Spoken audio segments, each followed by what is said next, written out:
Kia ora. Good evening, opportunity. Hello, good evening, Dick. Thomas Curtis here with Adrian Wagner. Kia ora, Thomas. Kia ora, Adrian. And you're on radio station Te Upoko, Te Ika, based in Wellington, the first Māori radio station of Aotearoa. Oh, congratulations. I understand that you've been following politically. I have. There's a good bunch of information that is put out on the Twitter sphere on a daily basis by a range of sources, and I enjoy some of the feeds that you put out there. Awesome. Thank you very much for following us. Now, it occurred to me that I might have known you, but I've realised that do you have a brother called Mark? I do. Okay, well I've met Mark. And I met Mark at Stephen D. West's place. Oh, great. When they had the launch of their Tesla motor car. Yes. Great bunch of, Mark is a living EV legend. As is Stephen D. West. I mean, it's part of the EV cause there, so it's great. So, your role is, I've noticed that you're in at least two companies. One of them is Ecotricity, and the other one is wind farms. So, can you tell us a little bit about Ecotricity? So, Ecotricity is a retail offering of electricity in New Zealand. We established the company about 18 months ago. We've been supplying commercial and residential customers since the end of last year, since about November last year. The big difference that Ecotricity is, as compared to other electricity providers in the market, is that we're the only carbon zero certified provider in New Zealand. So what that means is that when a corporate comes along to us and says, look, we've got a carbon reporting schedule that we have to put in every year to report how much emissions we have from transport, from vehicles, or from travel, through airplanes, or through the use of electricity, they are able to offset all of their emissions through electricity by using the Ecotricity source power that we get from both wind and hydro. We also support solar more recently as well. So by being a customer of yours, they can cover off their energy usage as far as electricity goes?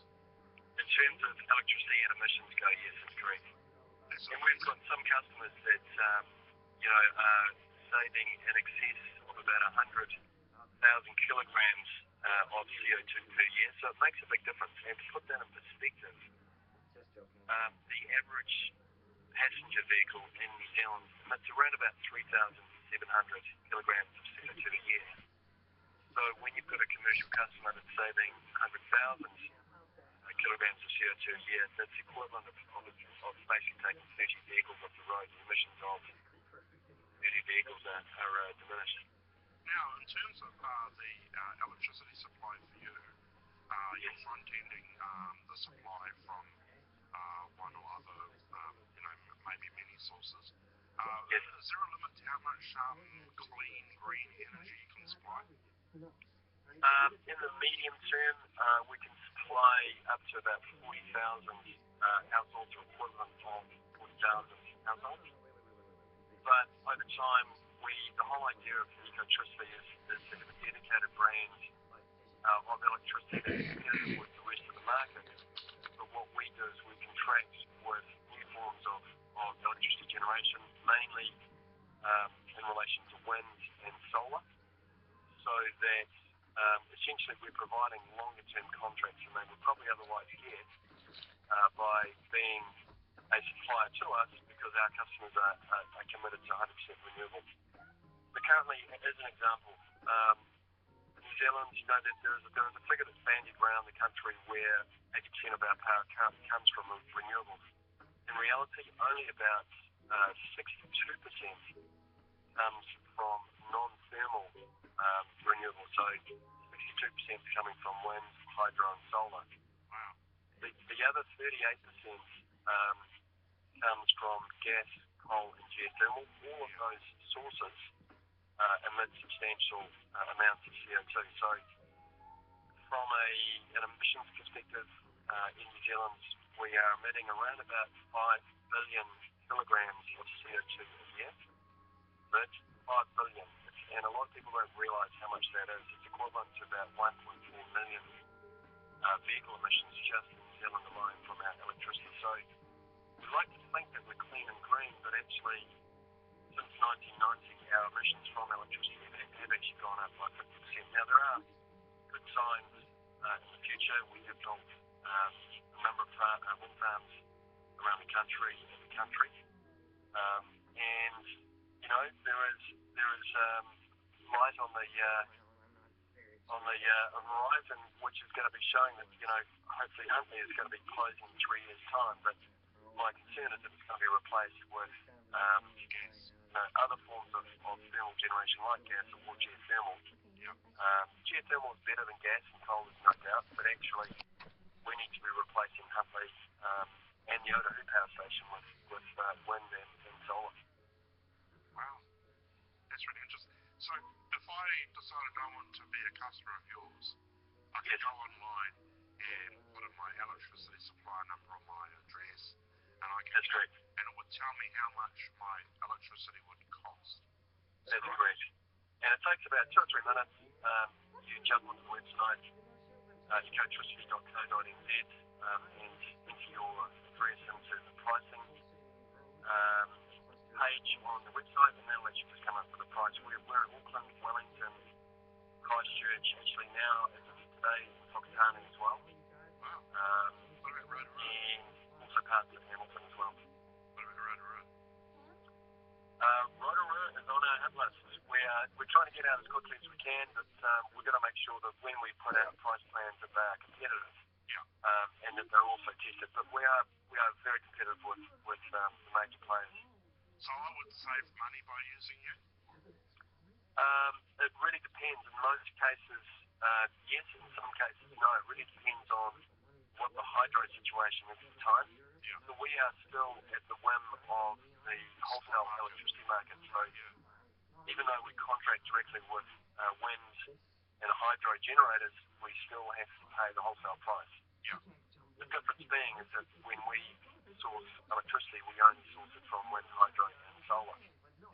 So, but long term, the more wind farms that are built, the better it is for New Zealand, because wind is now the cheapest form of new generation in the world.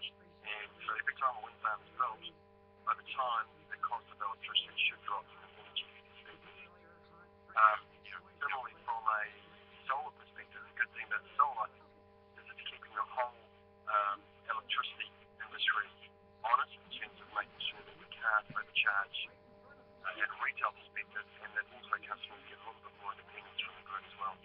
So, moving on to off-peak electricity. Yes. Now, some people have discovered that if they get electricity that's a different price off-peak, they can set up all their gadgets, like washing machines and dryers and all that sort of stuff. That's correct. And they can save themselves a lot of money that way. Yes, there are, and in particular in Wellington, your hometown, there are some really good off-peak prices that we offer throughout the whole week, off-peak. And so if you've got some load that you can shift, for instance, a washing machine, or underfloor heating for a house, or an electric vehicle. Electric vehicle is one of the reasons why we put this pricing plan together. Is instead of paying, say, 18 or 19 cents per kilowatt hour during the day, you can pay something in the order of between, say, 11 and 13 cents per kilowatt hour, depending on your address. That could make a big difference. It makes a big difference. And we actually also provide what we call an eco-saver product, where between the hours of midnight and 4 a.m. The prices are really cheap, and then a little bit dearer, say between 4 a.m. and 8 a.m. So you're still getting really good prices up until about 8 a.m. And that just allows people, if they want to save money, they can wash or charge items at off-peak times. So it's quite a few dollars. So we're getting some really good feedback on this pricing plan. That's awesome. It's something that really interests me, because I actually did a bit of a survey of all the electricity companies around, looking for an two things. One of them was electric cars and the other one was solar, if you're generating your own solar. And I understand that you're quite friendly to that as well. We're a firm believer in solar, and so we've got some pricing plans. The name of the pricing plan that we've got is called Eco Saver, and as you say, it's really supportive of EVs and also supportive of solar. And in some cases, we actually pay, and it's only because of the time of day, we actually pay a higher rate for solar than we do cell solar. But obviously, there's a time difference in day, so we get cheaper power at night. We also get much cheaper network prices at night as well. So a lot of it depends on how the network. So, for instance, Wellington Electricity has got very strong off-peak and very cheap off-peak rates. You know, it makes it a lot easier for people to take up EVs. But even if you were to on the subject of electric vehicles, even if you were to pay the peak price of electricity, you're still going to be saving around about 80% running costs for your electric vehicle compared to running, say, petrol or diesel. And we've got a really cool calculator on our website which shows you what your savings are if you put in your mileage per annum, so if you're doing 15,000 kilometres per year, and you put in your petrol price and how much you spend on servicing your car each year, and then we show you how much you could potentially save per annum with your car. And it actually works out. Now, if you've got a car that's consuming 10 litres per 100k, then you're going to be saving, in the range of sort of $32,500 per year just by switching to an electric vehicle. So that's pretty cool. So that website is called ecotricity.co.nz, is that right? That's correct, yes. And where's this calculator again? If you have a look under, I believe it's under electric vehicles, and then there's a little tag that says electric vehicle calculator. There's also a calculator there that helps you calculate your emissions from electricity, gas, and so if you go to the About button and go down to electric vehicles, and there's another options there like EV savings calculator, EV emissions charges, public charging, EV charge installation times. Awesome. Yes. That's a great site. Yeah, we're pretty proud of it. We've really just we're just at the start of promoting it. We're 100% Kiwi owned, so we're committed to our customers that we will not be selling it to any overseas buyers. There's not a lot of electricity companies in New Zealand that can say that they are 100% Kiwi, and there's certainly not a lot that can also say that they're 49% community owned. So, we're taking quite a different approach to the electricity market and quite excited about it. So, how long have you been operating for? We set up the company 18 months ago. We've been trading in the electricity market as a authorised Tier 1 retailer since November last year. So, so we've been billing since November last year.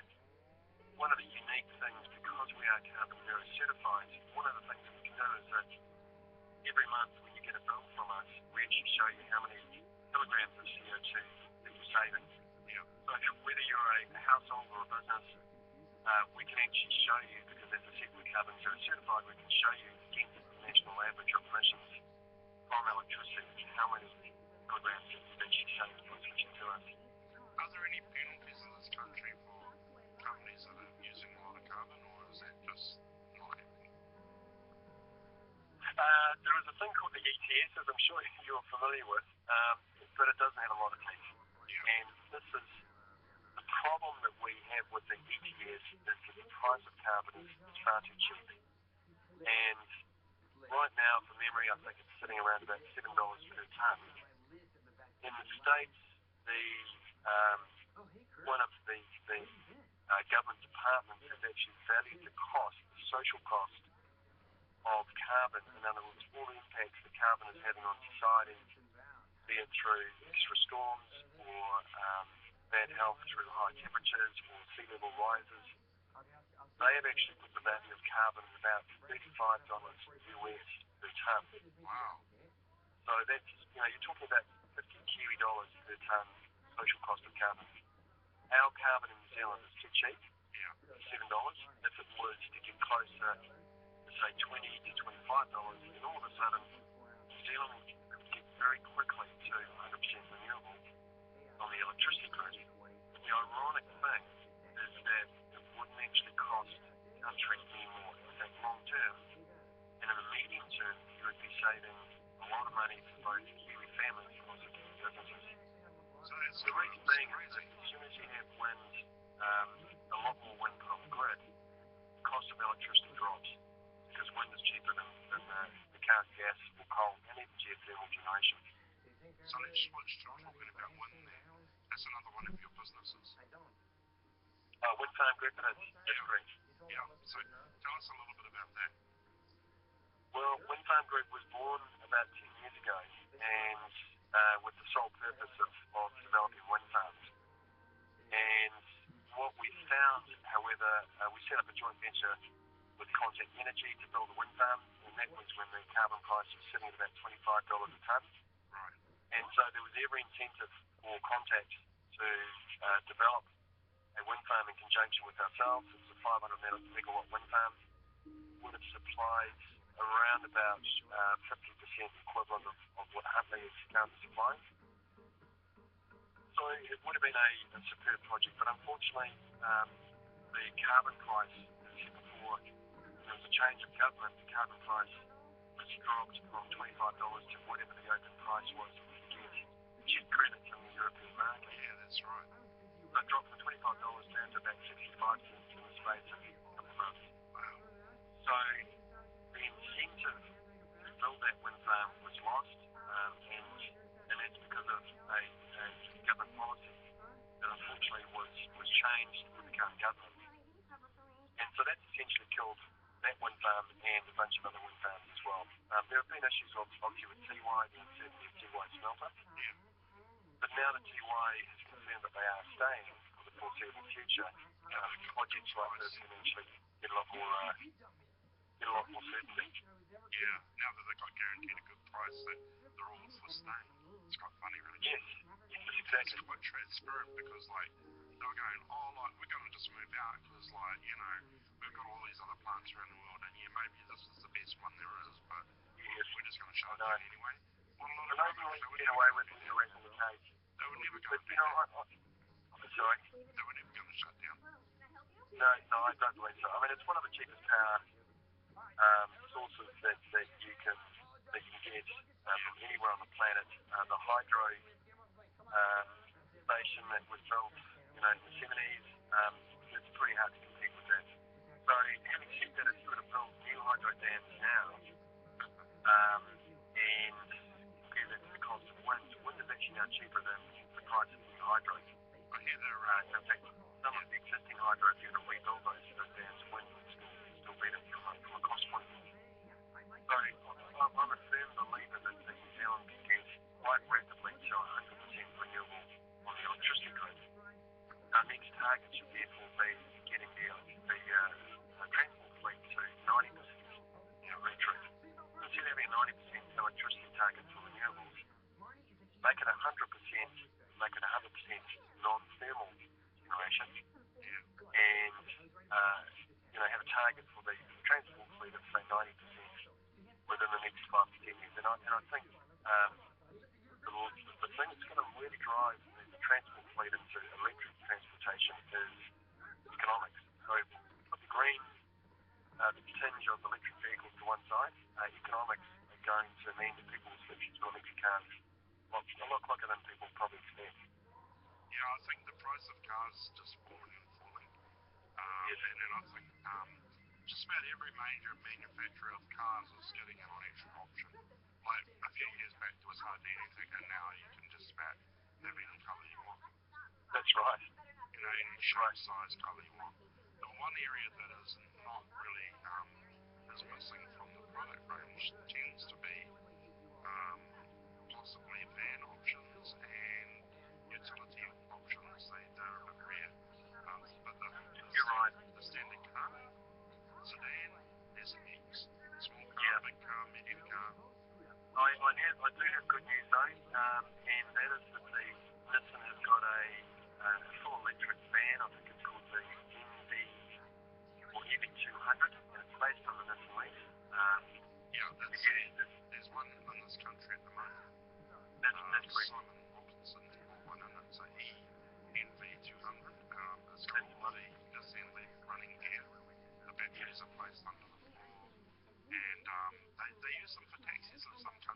they're a very versatile little wagon. If you want a small van, say you're a tradie or something like that, guess what? You can plug your electric drill into it. You can charge your stuff straight off the main battery. It's amazing.